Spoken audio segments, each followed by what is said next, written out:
This content is presented for educational, historical, and cultural analysis purposes. All theological interpretations shared here reflect the views of various scholars and traditions, and should be understood as according to the interpretation of unredacted rather than absolute doctrinal claims. Viewers are encouraged to study, verify, and form their own understanding through personal research and spiritual guidance. The Hebrew Bible calls him a man after God's own heart. He's the author, traditionally, of most of the Psalms, some of the most tender, vulnerable, spiritually profound poetry ever written. He's the shepherd boy who became king, the ancestor through whom both Jewish messianic hope and Christian theology trace their central figure. And according to the very same texts that praise him, he orchestrated the death of a loyal soldier to cover up an affair, ordered the systematic killing of entire populations, and built his political career on a trail of bodies that the biblical authors don't bother to hide. This isn't a contradiction invented by skeptics. It's right there in the text, in the books of Samuel, in Kings, in the very chapters that surround the most famous psalm of all. Today we're going to look honestly at David, not the Sunday school version, not the cynical takedown version, but what serious historians, archaeologists, and biblical scholars have actually established about one of the most complicated figures in ancient history. Because understanding David means holding two things at once: the man who composed words of extraordinary spiritual depth, and the man who, according to his own court's official record, used violence as a primary instrument of statecraft. Let's get into it. Did David actually exist? Before we examine David's actions, we need to address a question that occupied biblical scholarship for most of the 20th century. Was David a historical figure at all, or a later literary invention designed to legitimize the Judean monarchy? For decades, a school of biblical minimalism associated with scholars like Niels Peter Lemche and Thomas L. Thompson argued that there was no external evidence for David's existence, and that the elaborate united monarchy described in the Bible was largely a literary construction from a much later period, possibly the Persian or Hellenistic era. This changed substantially in 1993 with the discovery of the Tel Dan stele, a fragmentary basalt inscription found at the site of Tel Dan in northern Israel. The inscription, generally dated to the 9th century BCE and attributed to an Aramean king likely Hazael of Damascus, contains a phrase that the vast majority of epigraphers now read as Beit David, House of David. This is widely considered, according to most paleographers who have examined the inscription, the first confirmed extra-biblical reference to David as the founder of a royal dynasty. This doesn't confirm every detail of the biblical narrative. It does establish, according to the scholarly consensus that emerged after the discovery, that a historical figure named David was understood, within roughly a century or two of his presumed reign, as the founder of the ruling house of Judah. The Meshes, a Moabite inscription, some scholars, including André Lemaire, as containing a possible reference to the house of David, though this reading is more contested due to the fragmentary state of the text.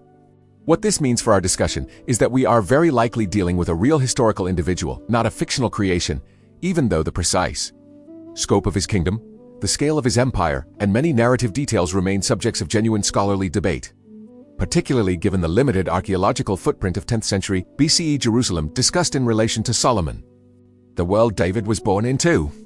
To understand David's actions, we need to understand the political environment of the Levant in roughly the late 11th and 10th centuries BCE, the period most scholars associate with his rise and reign. This was a world without centralized empires controlling the region. The great powers of the late Bronze Age, Egypt's New Kingdom, the Hittite Empire, had collapsed or substantially weakened by this period, in what historians call the Late Bronze Age collapse, a poorly understood cascade of societal breakdowns across the eastern Mediterranean around 1200 BCE. Into the resulting power vacuum, smaller regional polities emerged: the Philistine city-states along the coast, the Kingdom of Moab, Ammon, and Edom to the east, and the various Israelite tribal territories in the highlands. This was, in other words, a competitive, fragmented, frequently violent political landscape where smaller states fought constantly over territory, resources, and trade routes. Warfare in this context was not an occasional event, it was a structural feature of how political power was built and maintained. Saul, Israel's first king according to the biblical narrative, rose to prominence specifically because of military pressure from the Philistines and the Ammonites. The very institution of Israelite kingship, as the text frames it in 1 Samuel, emerged from a demand for a centralized military leader capable of organizing defense against these threats. David enters this story as a young man within Saul's court and military structure, and his rise to power has to be understood against this backdrop of constant structural warfare. The killing of Goliath, beyond the children's story, the story of found in 1 Samuel 17, is one of the most famous narratives in the Hebrew Bible, and one of the most reduced to simplistic moral lessons in popular retelling. What's often missed is the political function this story serves within the larger narrative. David's victory over Goliath is not simply a demonstration of faith. It's the event that launches his public career, his popularity with the people, and, significantly, his proximity to Saul's family, ultimately leading to his marriage to Saul's daughter Michal. From a historical critical perspective, scholars have noted something curious about the Goliath narrative. 2 Samuel 21:19 describes a different individual, Elhanan, as the one who killed Goliath the Gittite. This has led many scholars, including those working in the tradition of source criticism, to propose that the killing of Goliath may have originally been attributed to another warrior, with the story later folded into the larger David narrative to enhance his legendary status as his story was compiled and edited over subsequent generations. This kind of narrative attribution, heroic deeds migrating toward the most prominent figure in a tradition, is a well-documented pattern in the development of ancient hero narratives across multiple cultures. It doesn't necessarily mean David didn't fight skilled Philistine champions. It does this story, asweabeit, may be the product of a complex editorial history rather than a single eyewitness account. What this story established, regardless of its precise historical kernel, was David's identity as a warrior, someone whose path to power ran directly through combat and the public demonstration of violence. This is the foundation on which everything else in his career was built. The years as an outlaw and mercenary. After his early successes, David's relationship with Saul deteriorates. The text describes growing paranoia and jealousy on Saul's part, and David becomes a fugitive, leading what the text describes as a band of several hundred men in the wilderness regions of Judah.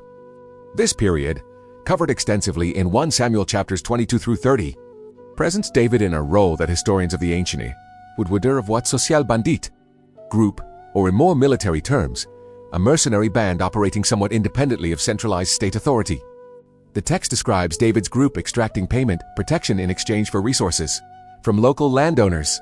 1 Samuel 25, where David's men had apparently been protecting Nabal's flocks and shepherds, and David expects compensation in return.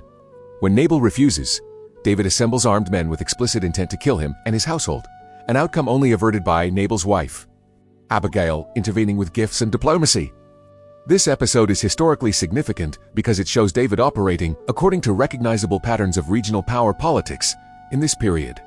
Armed groups providing security or simply not raiding in exchange for tribute, with violence as the explicit and immediate consequence of non-payment, according to the interpretation offered by some scholars of ancient Near Eastern social history. This resembles patterns of local power brokering and protection economics documented in various pre-state and early state societies. Even more striking, from chapters 27 through 29, David enters the service of Achish, king of the Philistine city of Gath, Israel's enemies.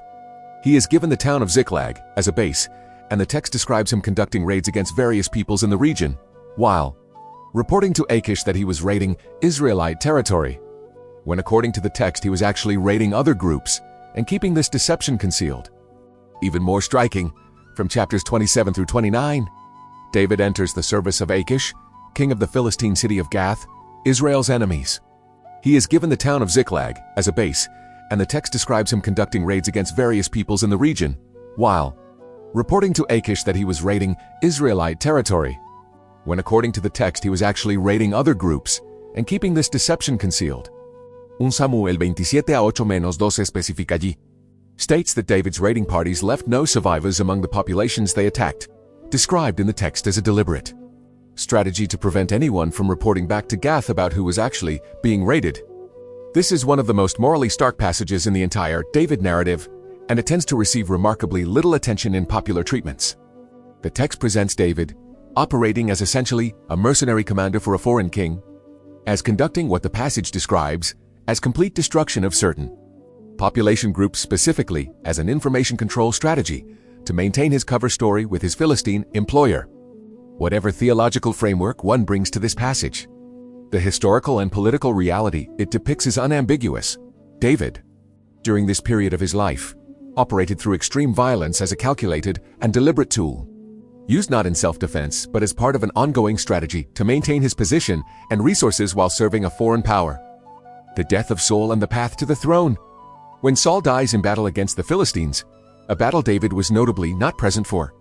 Having been dismissed from Achish's service shortly before, the path to kingship begins to open for David, and what follows is a sequence of deaths among potential rivals that many historians have found, at minimum, narratively convenient. The text is careful, in each case, to distance David personally from the killing while ensuring that each death removes an obstacle to his consolidation of power. This pattern is worth examining specifically. The Amalekite messenger? An Amalekite arrives claiming to have killed the wounded Saul at Saul's own request, bringing David Saul's crown and armband as proof. David's response to Samuel 1 is to have the man executed immediately for having killed the Lord's anointed. Scholars examining this episode have noted the narrative function it serves. It allows David to publicly demonstrate loyalty to Saul's memory and reverence for the kingship, while the person responsible for the convenient elimination of his potential rival's father is, conveniently, also eliminated, with no further questions raised about the messenger's claims. Abner, son of Ner. Abner was Saul's military commander, who initially supported the claim of Saul's son Ishbosheth to the throne over the northern tribes, creating a period of civil war between the house of Saul and David's growing power base in Judah. Eventually, according to 2 Samuel 3 actions to David, before this alliance can be finalized, Joab, David's own military commander and nephew, kills Abner, ostensibly in personal revenge for Abner's earlier killing of Joab's brother Asahel in battle. David's public response is striking a course as Joab holds a public funeral for Abner and declares before the people that he is innocent of this death, explicitly stating, according to the text, "I and my kingdom are innocent before the Lord forever of the blood of Abner." What's historically notable here is the pattern of public deniability combined with significant political benefit. David benefits enormously from Abner's death. It removes the most capable military leader who might have continued to oppose his claim to the northern tribes, while David himself performs visible, theatrical innocence. Whether Joab acted entirely independently, as the text suggests, or with tacit understanding from David, is a question the text itself seems to anticipate readers asking, given how emphatically David protests his innocence. Ishbosheth, son of Saul. Shortly after, 2 of Ishbosheth's own officers assassinate him and bring his head to David, expecting reward. According to 2 Samuel 4, David's response mirrors his response to the Amalekite messenger. He has both men executed for the killing. Again, the pattern repeats. The last viable claimant from Saul's line to the throne over the northern tribes is eliminated by people other than David, and David responds with public condemnation of the killers, while the political outcome works decisively in his favor. With both Abner and Ishbosheth dead, the northern tribes have no remaining viable alternative, and they come to David to make him king over all Israel.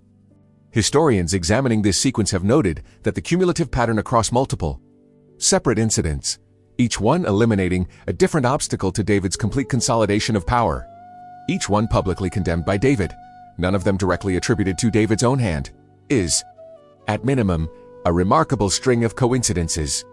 Some scholars working from what sometimes a history of suspicion approach to the biblical text have suggested that these narratives may themselves be part of an apologetic literary composition, sometimes referred to in scholarship as the history of David's rise, specifically composed to defend David against accusations, circulating during or shortly after his reign, that he was complicit in these deaths. This is a historically significant possibility that the vervents have into Samuel Maive, in effect, a defense brief, a document written specifically to answer the question, did David have these rivals killed? With an emphatic and repeated no, and here's the proof of his innocence each time. The very existence of such an elaborate defense suggests that the accusation was real and significant enough during David's own era to require this kind of systematic textual response. Uriah the Hittite, the most explicit case. If the deaths surrounding David's rise to power require careful reading between the lines, the death of Uriah the Hittite requires no such interpretive work. It is described in the text with total clarity as something David directly orchestrated. Though Samuel 11 describe, we fell 41 soldiers, while Uriah was away at the siege of Rabbah, the Ammonite capital. When Bathsheba becomes pregnant, David attempts to cover up the affair by bringing Uriah home from the front, hoping he will sleep with his wife, and the timeline will obscure the child's true paternity. Uriah, in what the text presents as an act of soldierly discipline and loyalty, refuses to go to his own house while his fellow soldiers remain in the field, sleeping instead at the entrance of the palace. David's solution, slitting verses 4 and 15, is to write a letter to Joab, his military commander at the front, instructing him to place Uriah in the fiercest part of the fighting and then withdraw support from him, ensuring his death. The text states this directly: put Uriah at the front line of the fiercest fighting and then withdraw from him, so he will be struck down and die. Joab follows these instructions.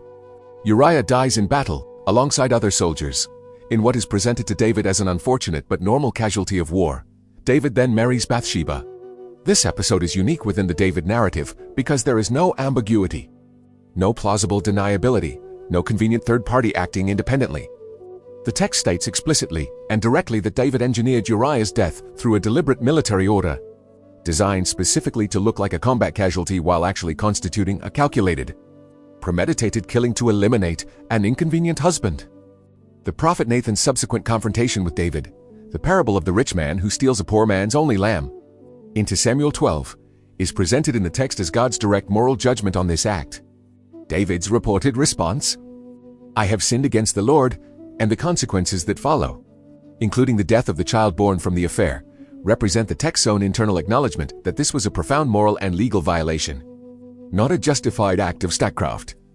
What's historically and literarily significant is that the biblical text itself does not minimize or excuse this episode, unlike the deaths surrounding David's rise to the throne, which are narrated with careful ambiguity. The Uriah episode is narrated with total clarity about David's culpability. T suggests, according Pratation of Ballers, that the editors who compiled this material had no interest in protecting David's reputation on this particular point, perhaps because the episode was either too well known to omit, or because it served an important theological function in demonstrating that even the most favored king remained accountable to a moral and prophetic authority higher than the throne. The census, the plague, and collective punishment. 2 Samuel 20 describes an episode that has generated significant theological and historical discussion. David orders a census of Israel and Judah, an act the text describes as displeasing to God, and as a consequence, a plague strikes the population, killing, according to the text's own figures, 70,000 people. The historical and administrative context here is significant. A census in the ancient Near East was not a neutral demographic exercise. It was almost always conducted for purposes of taxation and military conscription. Counting the population meant identifying how many men could be drafted for war and how much could be extracted in tribute and labor. The text's framing of the census as morally problematic likely reflects an ancient theological concern about the dangers of centralized state power. The idea that a king counting his subjects in this way represented an act of consolidating control that exceeded the proper boundaries of monarchy, treating people as resources to be quantified and extracted from rather than as members of a covenant community, under divine rather than royal sovereignty. What's historically striking, regardless of the precise theological interpretation, is the text's willingness to attribute a catastrophic loss of life directly to a specific administrative decision David made, and the narrative's framing of collective consequence falling on the population for a decision made by their king. This reflects ancient Near Eastern theological concepts of corporate responsibility and divine accountability that operated quite differently from modern individualistic notions of guilt and consequence. The massacres and wars against neighboring peoples, beyond the deaths of individual rivals. David's military career as king involved warfare against numerous neighboring peoples, described into Samuel 8 and elsewhere, campaigns against the Philistines, Moab, the Arameans of Damascus and Zobah, Edom, and the Ammonites. 2 Samuel 8 to concedes Pasuk and Scarly tension after defeating Moab. The text describes David measuring the captured population with a cord, executing 2/3 and sparing 1/3 to become tribute-paying subjects. This passage is striking in its specificity and its description of what amounts to a deliberate policy of mass execution applied systematically to a defeated population, organized through a measuring process designed to determine who lives and who dies. Historians examining ancient Near Eastern warfare practices have noted that brutal treatment of defeated populations, including mass execution, enslavement, and population transfer, was, unfortunately, a common and well-documented feature of regional warfare throughout this period, attested in Assyrian, Egyptian, and other ancient Near Eastern military records, which often boast openly about such practices as demonstrations of royal power. This doesn't make the practice less troubling from a modern ethical perspective, but it does help contextualize it as for ancient readers. likely unremarkable as standard practice for state-building warfare in this era, rather than as an exceptional atrocity that would have stood out as morally distinct within its historical context. The Mesha Stele, the Moabite inscription mentioned earlier, itself describes brutal treatment of Israelite populations by Moab in language with similar severity, suggesting this was characteristic of the regional warfare culture rather than uniquely a feature of David's conduct. Though Samuel A described war against the Edomites resulting in significant casualties, and to Samuel 12 describes the conclusion of the Ammonite War, the same war during which Uriah was killed, with the capture of Rabbah and what the text describes as forced labor imposed on the defeated population.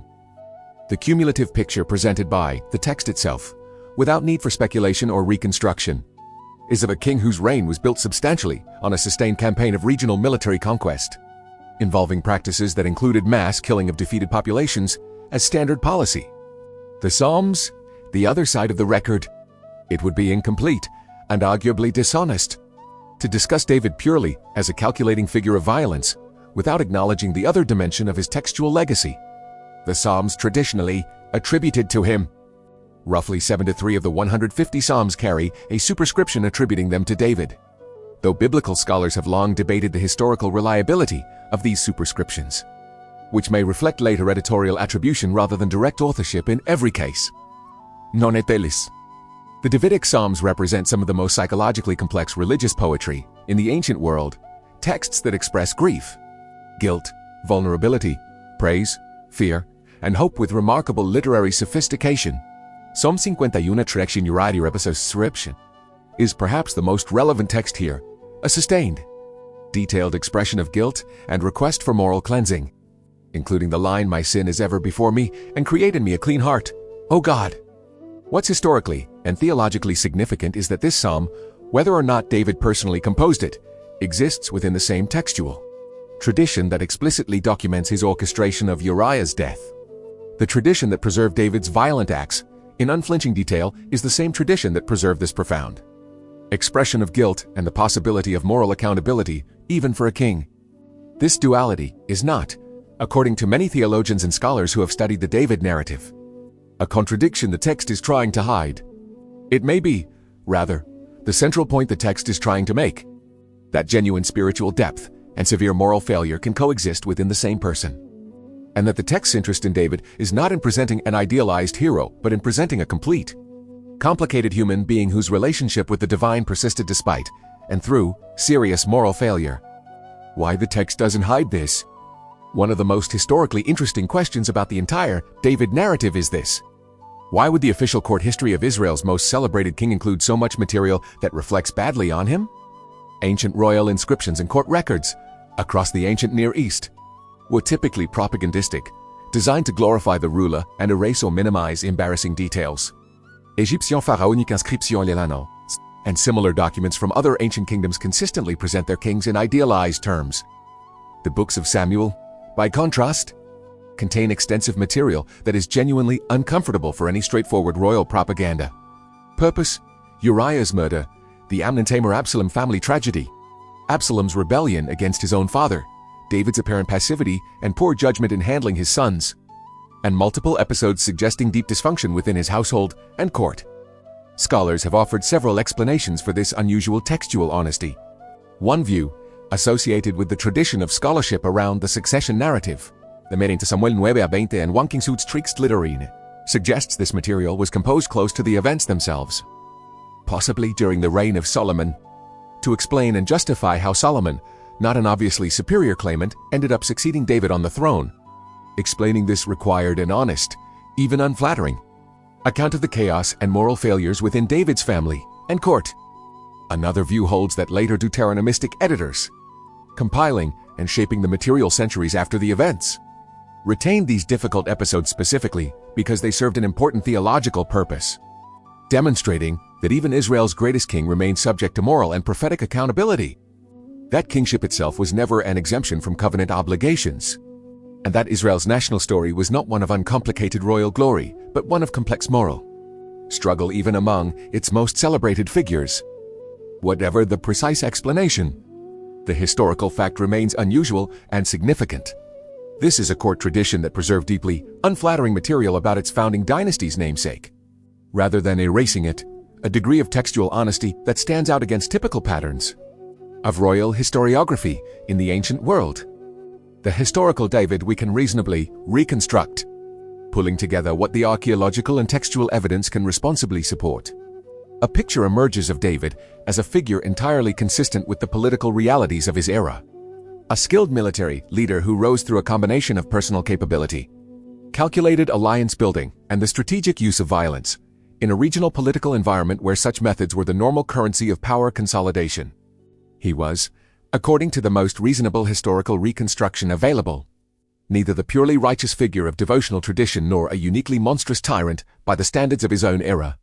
He was a successful practitioner of Iron Age regional statecraft, a domain in which military violence, calculated elimination of rivals, and brutal treatment of defeated populations were standard tools, not aberrations. What makes David historically and theologically distinctive is Nathan's virtually ruler, Batati. Textual traditions surrounding him preserved, in remarkable and unflinching detail, both his violent acts and his moments of profound spiritual reflection, without fully resolving the tension between them.